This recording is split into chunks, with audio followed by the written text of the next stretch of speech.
Good morning, everyone. Good morning, esteemed guests and the panels on stage. It's my great pleasure to welcome everybody here for a very interesting panel discussion on inclusive and sustainable roadmap to 2030, focusing on India's journey to becoming developed economy by 2047. So as we strive to achieve this big goal, and we have heard it in the session one, there are a few things which are very important to be done and put in place. So starting from a sustainable growth, inclusive development, and strategic economic diversification. So in our conversation today, we will explore how private sector can take a lead and how it can be supported by policies which are more towards fostering innovation, specific sectors being green energy, manufacturing and technology. And our distinguished panel will also touch upon critical milestones which are must to achieve by 2030 if we are looking to become a developed economy by 2047. And because we have such a diverse group here, and PAFI has managed to bring all right people on the panel, we will also see how the collaborations between different sectors, government, academia, institutions, private sector, how can this happen? How state and central government can also work together and look at transforming the big change which we are looking forward to. So with this, I would like to hand it over. First, let me introduce the panel. So we have with us Mr. B.K. Shivakumar, Director and MD, Visveswara Trade Promotion Center, Government of Karnataka. Mr. Ajay Tyagi, former Chairman SEBI. Mr. Pranab Dhal Samanta, Executive Editor, Politics, The Economic Times. Mr. Louis Miranda, Chairperson of the Board and Co-founder, Indian School of Public Policy. Mr. Rishi Chawla from Carlsberg India Private Limited. And we are also honored to have Mr. Raman Sidhu, past President and founding member of PAFI and Chairman of EBG Federation India, as a discussant. The session will be moderated by past President PAFI Ishtia. He's also co-chairman for PAFI Annual Forum and Managing Director, Policy and Government Affairs, Abbott Healthcare Private Limited. So without further ado, I'll hand it over to Ishtiaq to take the discussion forward. Thank you, Vaishali. Good morning. Thank you for coming here as the co-chair of Annual Forum. It gives me a lot of pride and a lot of happiness when I see this room full and many familiar faces and many youngsters who are aspiring to become the public policy professionals. This is a very interesting session from the diversity perspective, because if you really look at our panelists, we've got the partner state representative in Mr. Shiv Kumar. We've got a formal regulator in Mr. Tyagi. We have institution builder in Louis. We have journalist in Pranab. And of course, our own Raman, who has run the European Business Group for the longest period of time. So we're going to have a very interesting and diverse conversation. As the topic suggests, what does it typically take us as a nation to get to doubling the economy in next 6 years? For a nation of our size and complexity and diversity, it takes all hands on the deck to get there. We cannot really imagine or think of it just by investing in one sector or one walk of life. And that is where this is going to be an enriching and engaging conversation. First of all, Mr. B.K. Shivkumar, thank you very much for being a partner state. We really value your partnership. Many of our member companies who are sitting here in the room are either headquartered in your state or we have got operations in your state, and all of us have learned and enjoyed our presence there. India, as you know, is a federal nation. While we talk about our federalism, there are a lot that needs to be celebrated in that journey that we've had in the last 75 years. But there's also that needs to be done for us to accomplish what we are setting out as our goal to doubling the economy by 2030.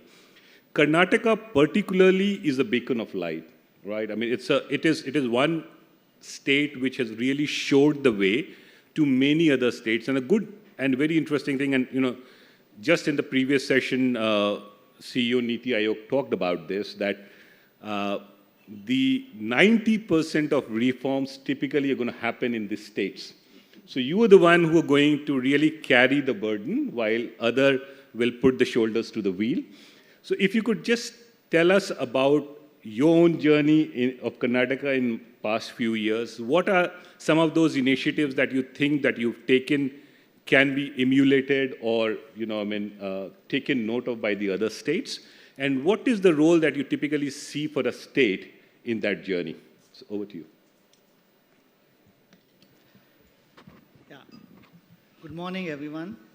Thank you, Mr. Istiak, and I profoundly thank PAFI for having given the state to partner with them. And I am here representing the state of Karnataka. In my journey of 30 years in government and in the Department of Industries and Commerce, what I have specifically observed is that the measure of economy is basically in three sectors. Primary sector, led by agriculture, secondary sector, led by industry, and the tertiary, where services and other sectors come in. India being an agrarian country, of course, there is a lot which can happen in agriculture to boost the economy, but there are limitations in that, we all know that. Industry is one sector wherein we can leapfrog. The growth can be made substantial in industry and services. In that respect, Karnataka as a state has done a lot in this, thanks to the Maharajas who had ruled the state earlier. They had established a lot of educational institutions and a lot of technical institutions pre-independence itself, so that the state had developed a lot of talent pool already. That gave the state opportunity to get investments. I'm not using the word attract here, to get investments, because those were the days when investments were coming to states looking at the talent pool or the peacefulness and the salubrious climate and these things. Then the state would just facilitate them. So Karnataka had that intrinsic advantage, and the educational institutions, etc., were well developed, and the whole state had these mutts, which had given primary importance for, we call it as Trivida Dasoha. The three principles which these mutts had given was giving free education, free food, and free accommodation. All these mutts had these three basic principles. That gave at least primary education to the kids of the state, so that the talent had intrinsically developed. After that, so I will come to the present day scenario, where the states like Karnataka had got a lot of investments. The initiatives which we had taken up in 90s itself was bringing in single window system, where the investments would be cleared in one go and the investments would be facilitated. Going further, so this is what the state has done. So the other states also followed the same thing in the last 2 decades. It is good that in a country like ours, which is in a federal structure, that investments or development should not happen in one particular part of the country. Every part of the country should be part of the success story. So later on, after liberalization, post-90s, many states, not all the states, but many states, had these single window systems in place, and they also realized that industrial investments are the big thing where developments and the development of economy can happen, because agriculture sector only cannot boost the economy. So the states like Andhra Pradesh and Gujarat, Maharashtra, Karnataka and Tamil Nadu had this, and all other states started having their own single window systems, and they also started attracting investments. So these investments come, of course. Now is a situation where most of the states compete with each other for investments. And the next best thing that the state has to do is to retain the investments. Investments come, they happen, and they are there for development. But the states have to see that these investments are retained. And what is the futuristic thing that these states has to see is, these investments will not come only in terms of money. They also come with technology. And they also come with skill sets. So what states have to do is, they have to develop the talent here to get those skill sets and retain those skill sets. Then only the technology which these investors from these global investors bring in can be retained. Otherwise, you will be losing it. The states also have the responsibility of retaining these investments, and also that they can take advantage of the demographic advantage that the country has. So in this respect, what I propose is, this is the situation wherein most of the states are getting good investments, and there has to be some partnership between the states in order to achieve the 7 trillion economy which we are targeting by 2030 and becoming a developed nation by 2047. Here is a stage where the states have to partner with each other and the center has to guide so that there is no regional imbalance. The investments have to be spread throughout the country. One example I will tell you. Today, if ITS investments are coming only to Bangalore means because of the ecosystem which has been developed over there. But after some time, for everything there is a saturation. After some time, what happens is, these investors see that, okay, there is no other ecosystem like Bangalore in India, so let us find out somewhere else. They will look for Vietnam, Indonesia, Malaysia, countries like this. So our responsibility is, parallelly, we should also develop ecosystem in India. For not only, I'm just given an example of ITS, but there are many other sectors, many other tech sectors which are coming in, like semiconductor manufacturing is coming in, which is a new thing, and electronic components manufacturing is coming in, EV manufacturing, likewise. And more to this is AI and deep tech, they are also coming in. It should not be that they are concentrated in only places like Bangalore, Pune, or 2-3 places like this.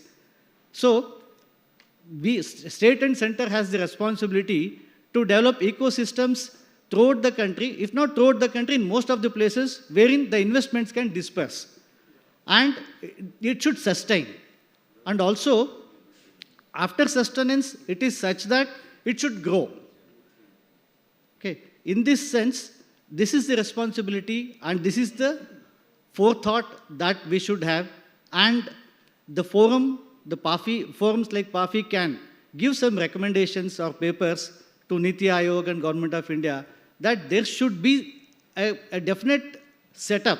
Government of India should guide and the state should cooperate with each other, and competing with each other should be thing of the past. Now, as we are seeing that if one investments come in, every other state will go behind them and offer more incentives to get the investment to their state. That is good thing, which has happened till now. But if we want to achieve 7 trillion economy, if we want to grow equally, and there are some social responsibilities also, that we cannot leave one region just like that and the other region grows. It doesn't sustain. If the whole country has to grow, if you want to achieve that one, then there should be disbursement of investment and there should be, the talent should be dispersed. Then only we can take advantage of the demographic advantage which we have. And the other thing which I wanted to stress upon was the exports. Karnataka leads in exports. Good thing that 40% of the total services exports happen from Karnataka. And of course, in merchandise, in manufacturing goods exports, we are fourth. And increasing exports is also one big thing which can take us to 7 trillion economy. The target for exports, which Government of India has stipulated, is 2 trillion by 2030.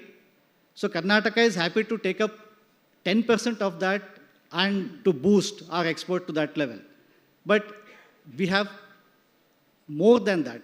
India has more strength in this. We have so many items, the traditional items, handicraft items, textile items that we can export more and more.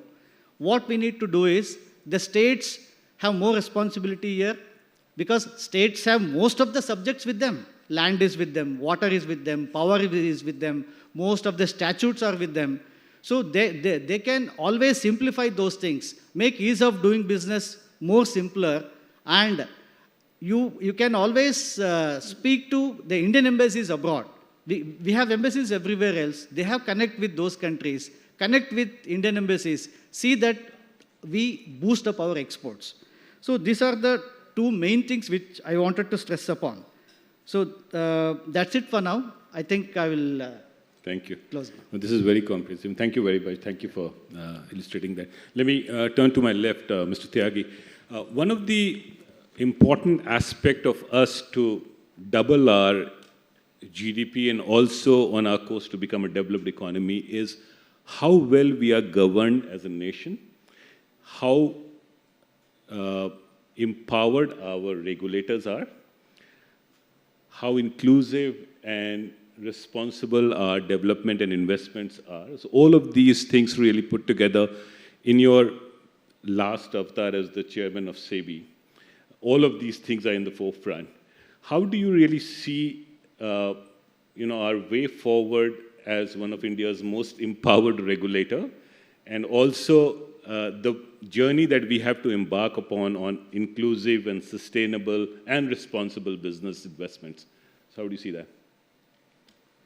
Thank you very much for inviting me for this conversation today. For any country, whether developing or developed, to have independent institutions, regulators, that is something which is very important. And when I say independent of the government, independent of any vested interest, so that the stakeholders have faith as to the system. Now, coming to the financial sector, the stakeholders, by that I mean the investors, have faith in the system, and by independence I mean that that culture is yet to really set in India, I must admit here. And many of the government departments and ministries think that regulators are one of the PSCs or something, which is totally wrong, which is absolutely wrong. In fact, the government itself is a stakeholder, that is right. But the systems as to how regulators should be appointed and how they should be supervised, they cannot be free. I mean, I am not saying that if there is an arm's length from political executive, they can have a free run. But systems abroad in terms of, say, parliamentary committees which have oversight, that needs to develop. And instead of proliferation of regulators, focus on the important ones. And say in the financial sector also, it was long time back, FSLRC had recommended in 2012, if I remember, that there should be only two regulators, one on the banking side dealing with the monetary policy, other one the securities market, insurance, or whatever, pension regulation. So there are too many regulators, and in terms of the standards which are not being kept, which is a serious issue. So independent regulators, institutions are a must if you are looking for a developed country tag by 2047. In terms of financial sector, I would say that Indian economy is dominated by the banks. But in the last 8-10 years, if you see, the capital markets have really come up. And if I remember my figures correctly, average in the last 5 years would be more than 2.5 lakh crore equity raising and around 8 lakh crore of debt raising through bonds, and total combined around 10 lakh crore. That could be in some years more than the incremental lending by the banks. In terms of mutual funds, which used to be 10 years back only 8 lakh crore, now AUM is 60 lakh crore. Demat account, which used to be around 4 crore in 2019 before COVID, that is 17 crore now. So there are some negative things also have positive impacts, I would say. Like demonetization had a lot of issues. I don't want to really get into that. But that led to formalization of economy and people really shifting to financialization. And that's how, and the second thing in COVID, very unfortunate thing, but increased digitization and increased, people wanted to experience capital markets also because the interest rates were kept quite low and the actual returns in bank deposits were negative, and people started actually investing in markets and learned that that is also investment, like savers converting into investors. So this is a very good trend. This must be nurtured. Such a large number of people investing, that is the right way to go. If you are really looking for development and new investments, 2047, two things which come to my mind. One is that corporate governance needs to improve. Corporate governance in India is promoter dominated. All the last decade or so, institutional investors have also come around and have around 30% investment in top 500 listed companies, whereas promoter continue to have more than 50%. So there are issues of related party transactions, there are issues of siphoning of funds, and with no stewardship from the investor side looking into it. Of late, mutual funds, which by the way, almost now 30% of the outstanding bank amount, they started taking interest in the corporate governance in terms of voting on resolutions. So that is an improvement that needs to improve much more.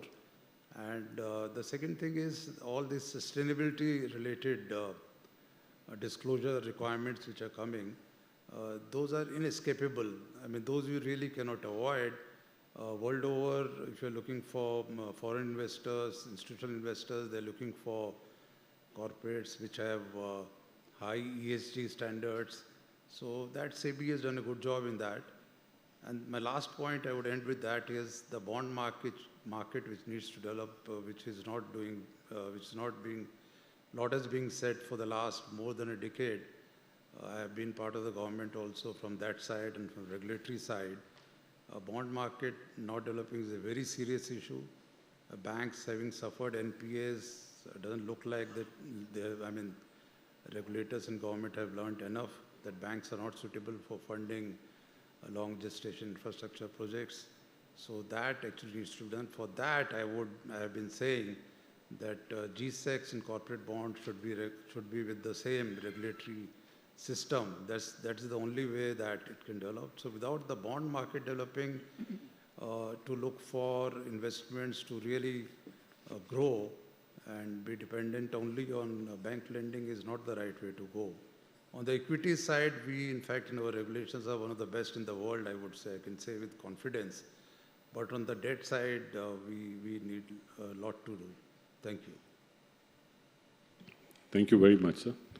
Almost like a crash course on investment and how to typically look at the regulation. I'm sure many of us sitting in this room have also turned from saver to investors during the COVID. And thank you for sort of holding the fort for there. Let me switch gear and turn to you, Pranab. One of the, again, important aspect of India's global leadership and the journey that we are talking about is forging more and more international cooperation, right? We've seen a massive increase in that direction, whether it is Quad, IPEF, BRICS, and many others. A couple of days from now, Honorable Prime Minister will be in the US attending the summit, the fourth summit meeting of Quad in Delaware. How do you see that playing out for India in its aspiration to double its economy in the next 6 years and on course to become a developed economy? First of all, thank you for having me in your panel. Is this okay?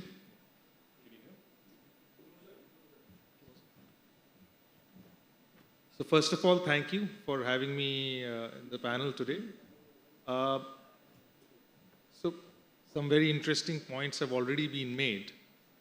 Now, looking at sort of the situation outside India, the fact is the world is not exactly, it's a considerable amount of turbulence at this point in time.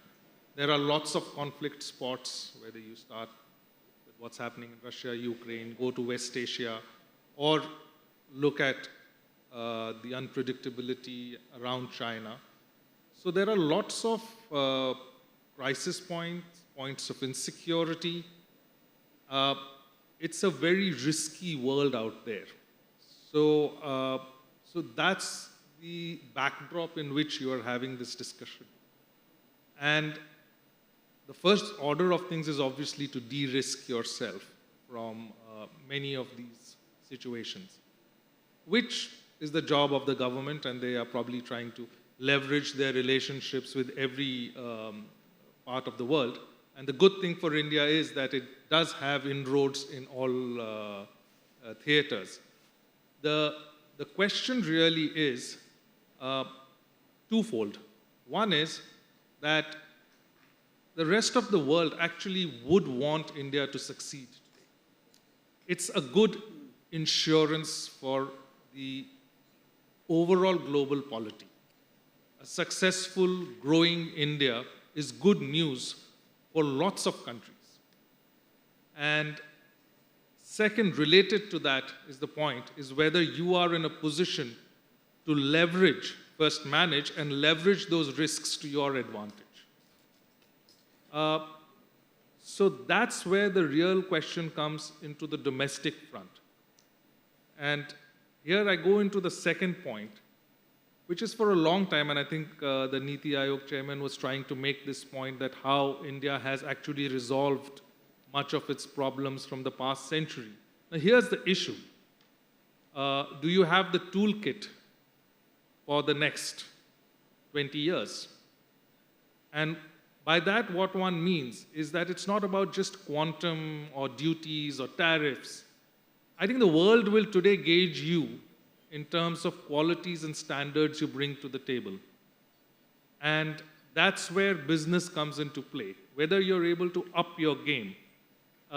When you look at FTAs, for instance, when you're looking today at Europe, an FTA with the EU or with any of the Western powers, you're actually looking at a new bunch of standards, whether it is environmental, digital, whichever way you go. Are you able to commit yourself to that? The problem is India has built itself as a reputation of always seeking exceptions. Okay, we have a good thing going for us, so the world really wants us to succeed, so this is the time to go and get an exception. Please don't apply tough conditions on us. Please don't apply these standards on us. For how long are you going to look for exceptions? At which point will you actually go out there and commit yourself to higher standards? Now look at it. This is the point I'm trying to make, is the last time the world was in crisis was somewhere in the 90s, the time when the Soviet Union collapsed. The big gainer out of that was China. And today the world is in a crisis again, and it's going to get more and more turbulent. Can India emerge from that? And that's really the 2030 question, if you look at it from this perspective. You know, this also happened post-World War. I mean, the Japanese and the German economies did flourish in the Cold War period. So each crisis also has its own opportunities. And everybody, when talks about the India moment, feels India is best poised to, translate this into its opportunity. Can you do it if you continuously are seeking exceptions and not actually elevating your own game, your own standards, looking outward, looking beyond your own market? So that's where the whole basket of domestic reforms comes. The third and the final point which I'd like to make here is that, the globalization picture has gone through a sea change because of the way politics is now polarized among countries and within countries, and that's where the United States also comes into play. Such is the polarization that, everybody is looking inward. The United States is not the same United States that it used to be in the beginning of the 2000 decades. It can't take that kind of global responsibility which it used to take earlier. So you'll have to partake a lot of that and deal with the United States, which is also looking inwards.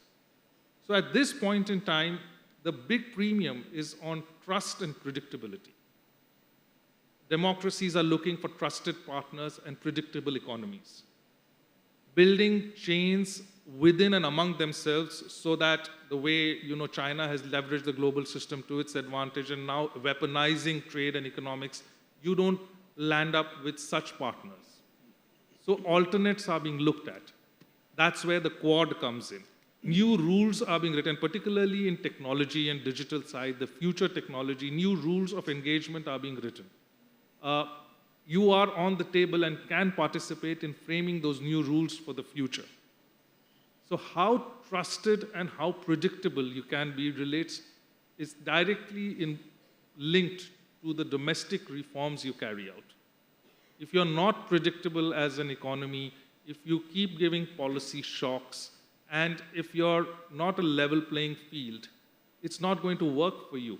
You have to emerge as a trusted partner, and that bring yourself into the value chain, into the supply chain.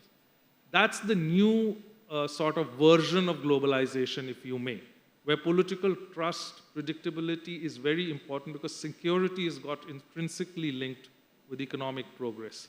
So I'll stop here. These are the three dimensions. I just thought I'll put them on the table as you discussed 2030 as a big milestone point towards 2047. Thank you. Thank you, Pranab.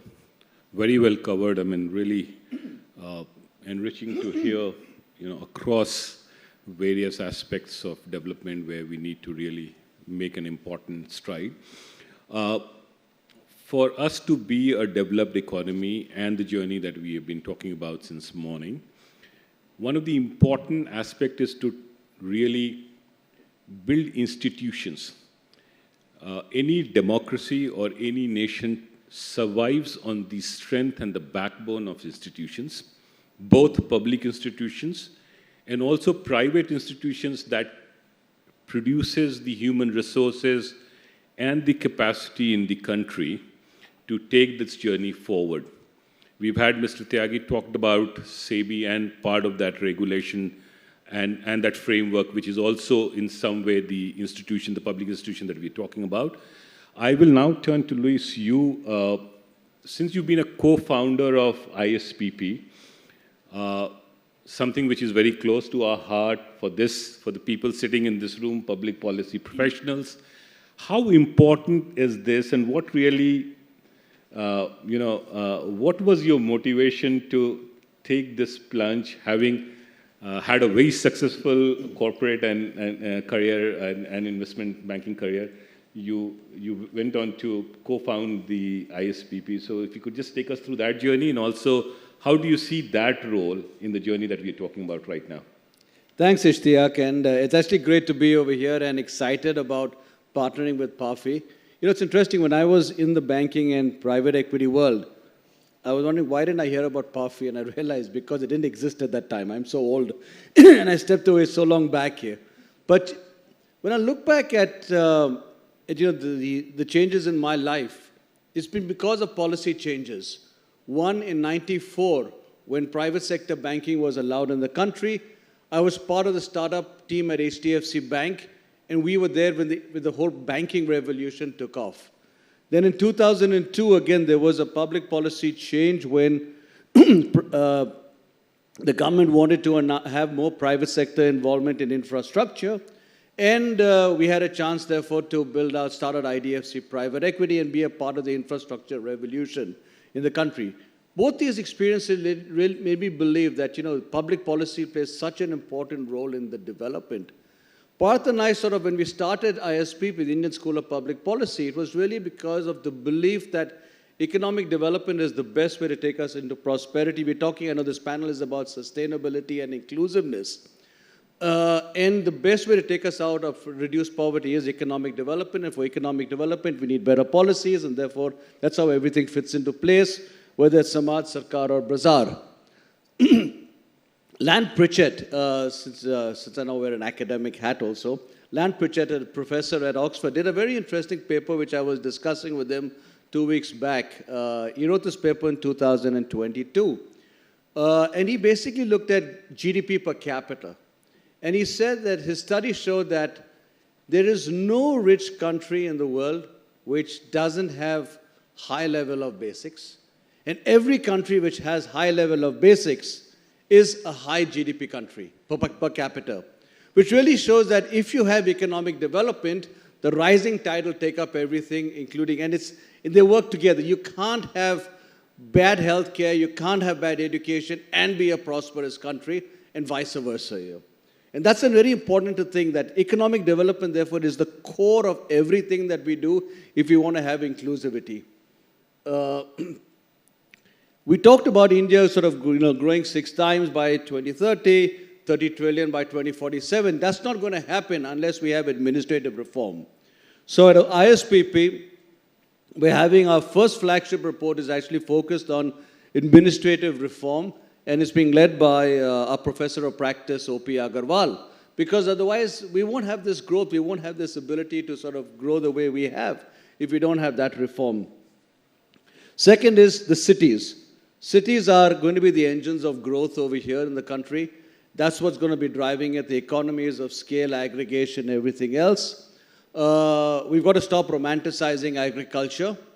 And the cities are required, again, a new real look at that. So we're now launching an urban leaders program to how do we work with city planners, city managers, and build that out over there. And that's a program which we are now in the process of developing. We have our 1-year full-time program, and there are a lot of our scholars over here in this room, which is a fabulous thing. We also talked about states. We've got Karnataka over here, and there was this comment that 90% of the changes will happen in the state. That's exactly what we're doing. We've recently trained 1,250 state employees in Bihar, and we're going to do a lot more of the state-level interaction. It's not at the center. The help is required in the states, and that's where our focus is. We have programs on IGOT. We've got 2 programs. I'm meeting the CEO later this week to put up a few more already on it. We've developed case study centers for the Capacity Building Commission. And the thing that we are most excited about is what's been announced today is our partnership with PAFI. And the fact is that all of you in the room are leading teams, and how do we therefore improve stakeholder management, understanding government, policy writing, geopolitics, etc. And we're excited that with this partnership we have with PAFI, that we'll be able to make this community of public affairs professionals and others in corporate India will be able to grab this opportunity. Thank you. Thank you, Luis. This is what makes our job fascinating. It's the expanse and the variety and the diversity of the work that we continue to do. And thank you for your partnership. Really appreciate that. I'll now open it up for questions, but let me go to Raman, who's our discussant for this panel. Raman, if you could ask the first question, and then I'll try and open it up for the audience. Please keep your question short and direct, and please do specify who are you asking this question to. Raman, over to you. You'll have to bring it very close to you. Thank you, Ishtiaq. Good to be here. Just a couple of very brief points on issues that have been raised by the panelists so far. Mr. Shiv Kumar talked about exports. The exports composition, I do believe personally, must change. It has not changed for too many years. We must get out of the syndrome of textiles, gem and jewelry.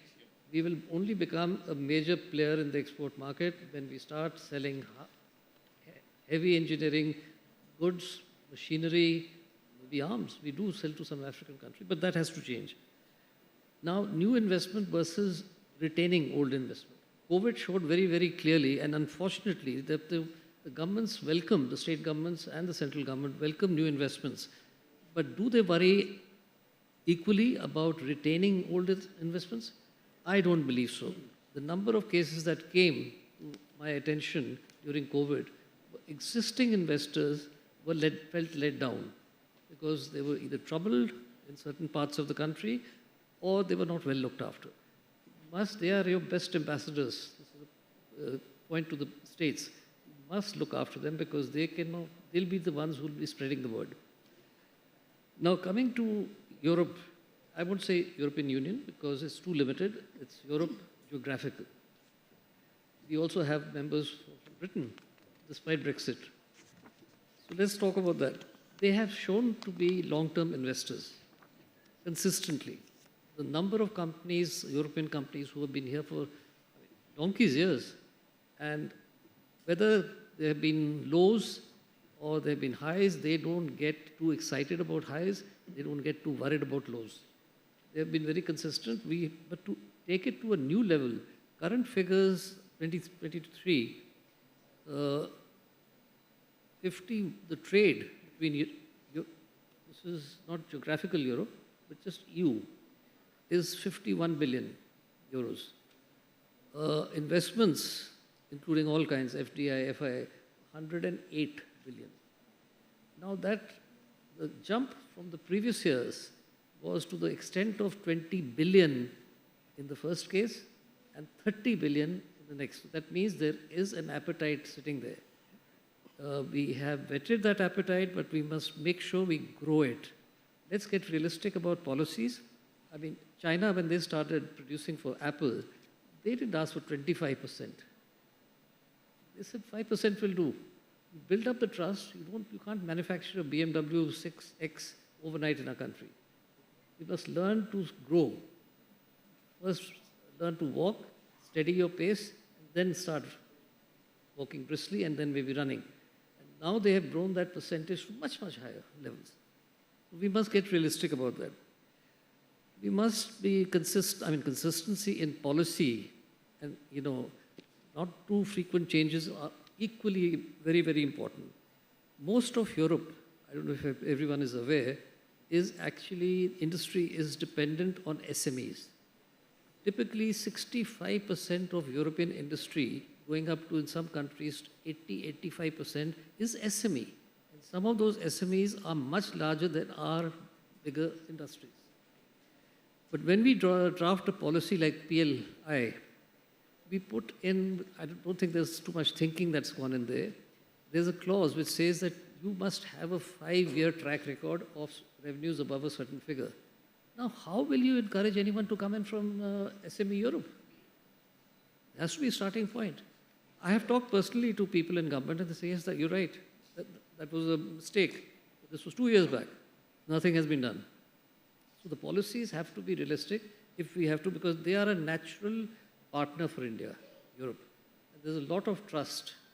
And what was said about geopolitics and a very serious situation evolving, we have to pay even more attention to getting investments from more stable economic countries. Europe is certainly one of them.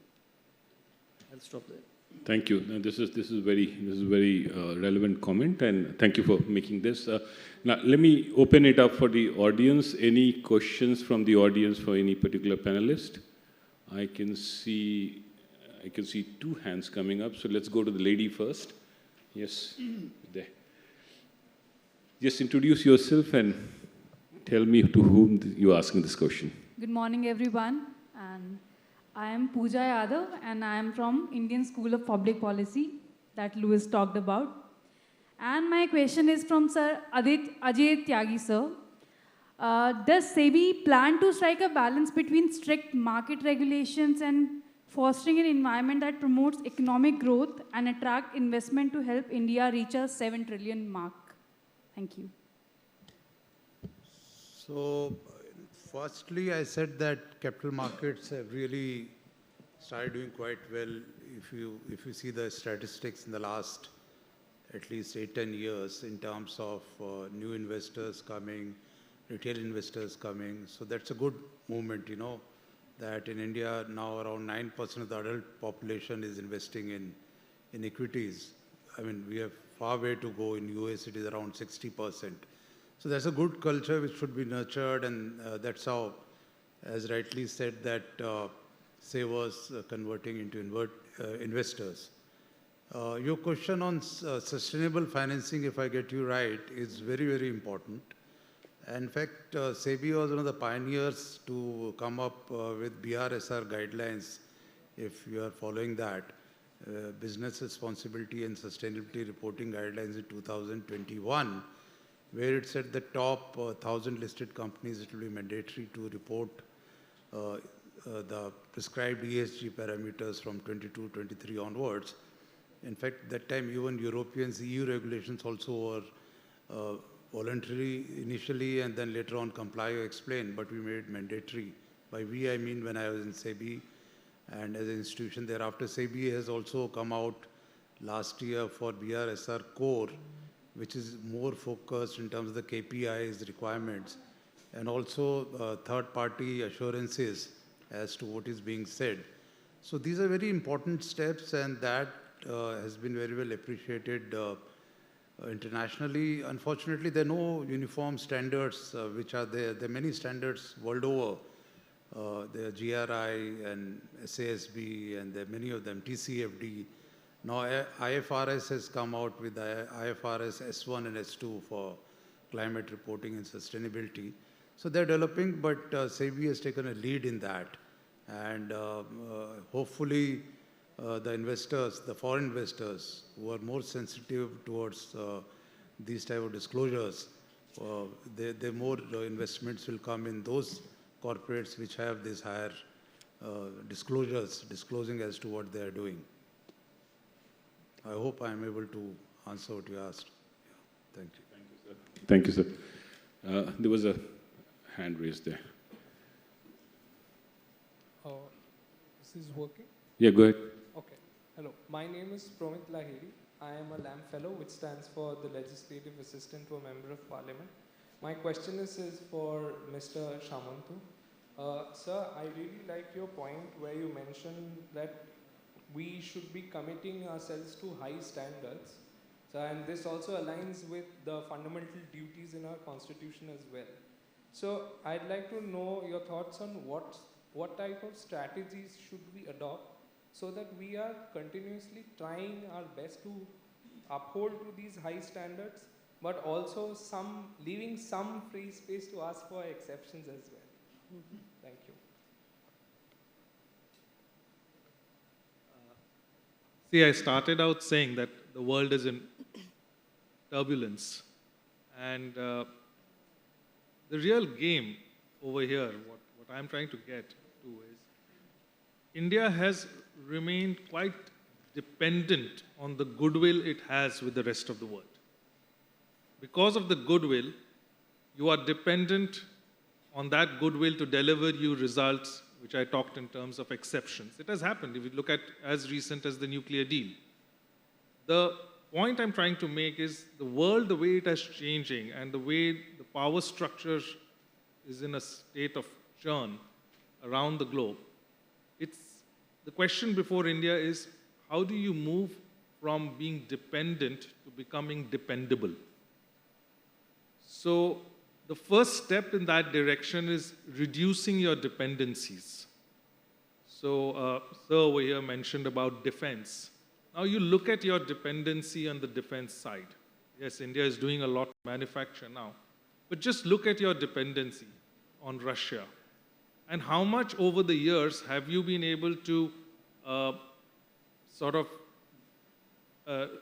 soak in the technology in India and even say make spares for some of the equipment which you've been using for the last 30 years? the result is actually not great.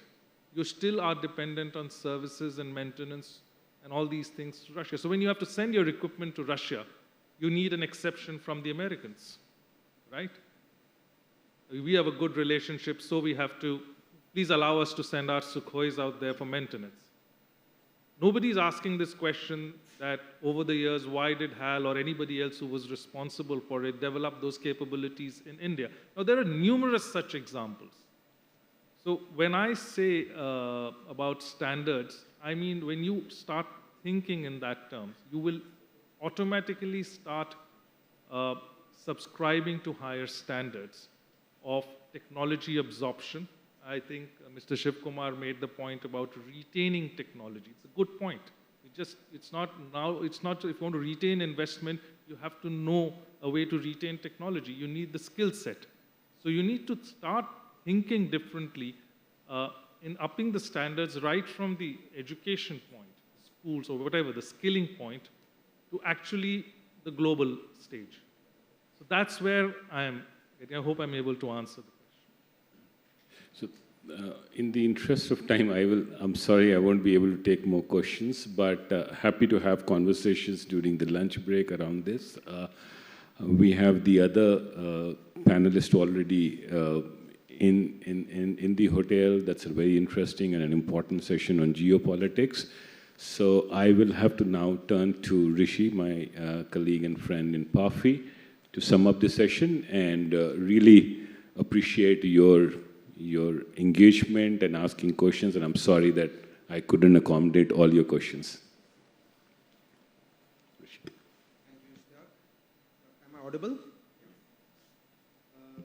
Ladies and gentlemen, thank you so much for being present here and attending this session and this annual PAFI event. It's a pleasure to be here among such august gathering and such learned panelists. And my work here is a little easy and a little difficult. Why I say easy is because I just have to thank the panelists and the audiences, but it is a little difficult because I had to focus on all the discussion and take some notes to summarize the vote of thanks. So I'll start, and I would like to express my gratitude on behalf of PAFI to everyone who has made the session both enlightening and engaging, the audience present here and the panelists. I'll start with thanking you, Mr. Shivakumar, for being the partner state, for Karnataka being the partner state for this event.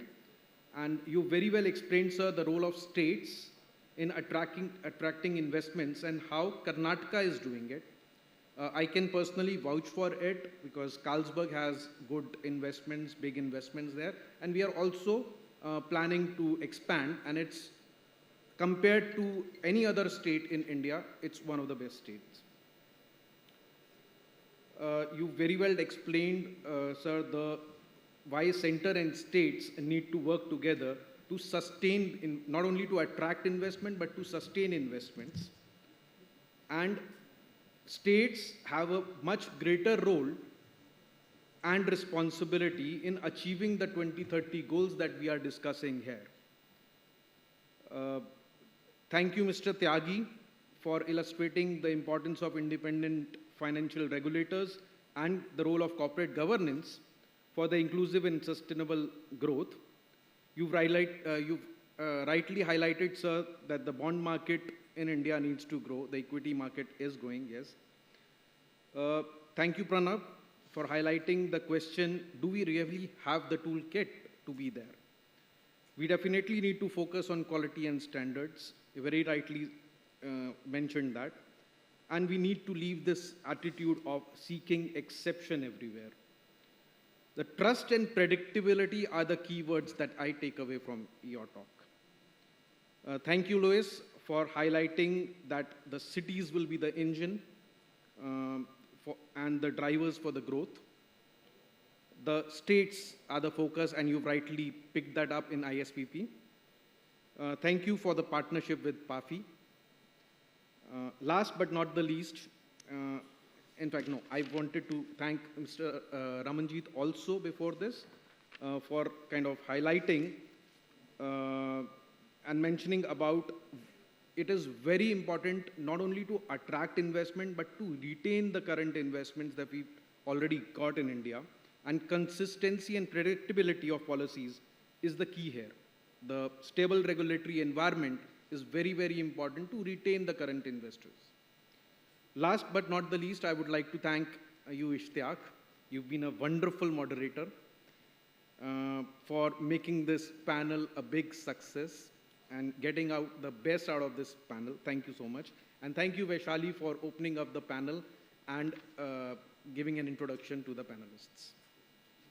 I would now request you to stay put and be here for the next insightful session that we have on India and the United States, making the most of the next 4 years in our relationships. Thank you so much, audience.